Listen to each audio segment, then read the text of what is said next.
These are some things that I realized after I turned 25. So if you're below 25, this is going to be a very important message for you.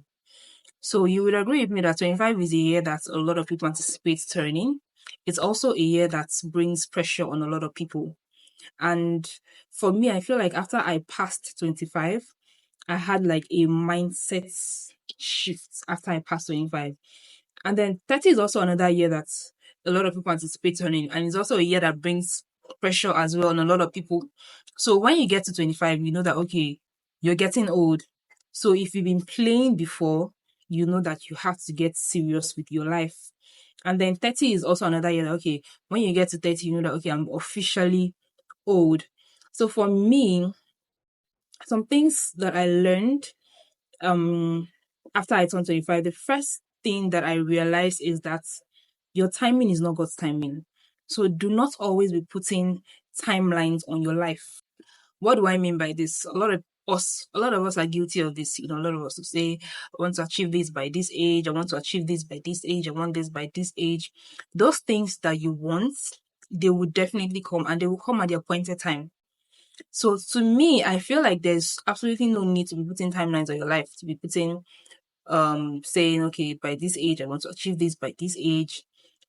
If it's not absolutely necessary, unless if you still feel it's necessary, you can still do that if you still feel it's necessary. But for me, I feel like it's something that puts pressure on a lot of people. You want to achieve certain things at certain age. So it's absolutely is not really necessary.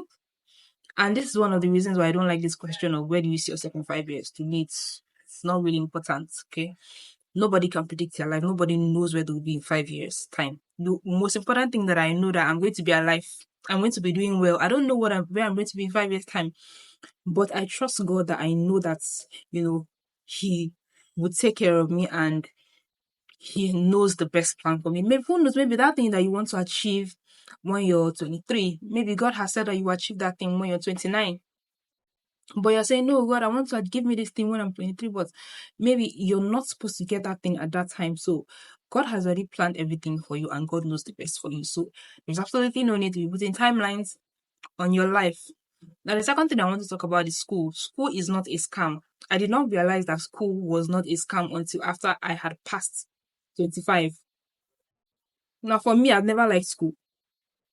I've never been a school person. Even since I was in secondary school, university, though I did well in school, but I never liked school, and that was why I just wanted to do it and be done with.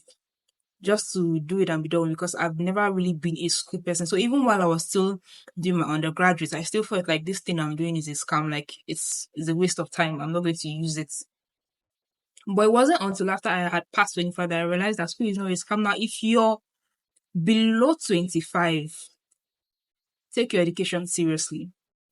If you do not have the opportunity to get an education or a certificate, it's a different case.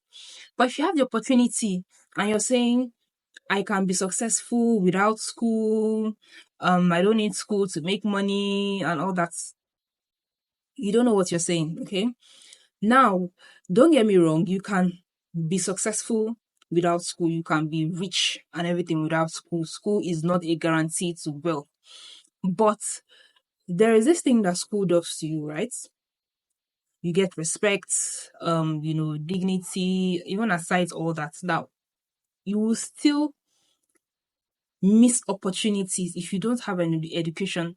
So if you're below 25 and you're still having that mentality that school is a scam, maybe you're in school and you're thinking of dropping out, please do not do that, because school is not a scam. Now I'm going to give you an example. Ibukun Awoshika, if you know Ibukun Awoshika, she's one of the top female business leaders in Nigeria. She has a furniture company. So her furniture company is like the major business that she has. And she started that business almost immediately after she finished school. It was not school that made that business a successful business, or made her able to run that business as a successful multi-billionaire business. It was not school that did that for her, okay? But now, according to her, she said that years after she had made a name for herself, she had run her business, she was running a successful business, she was called to be the chairman of First Bank.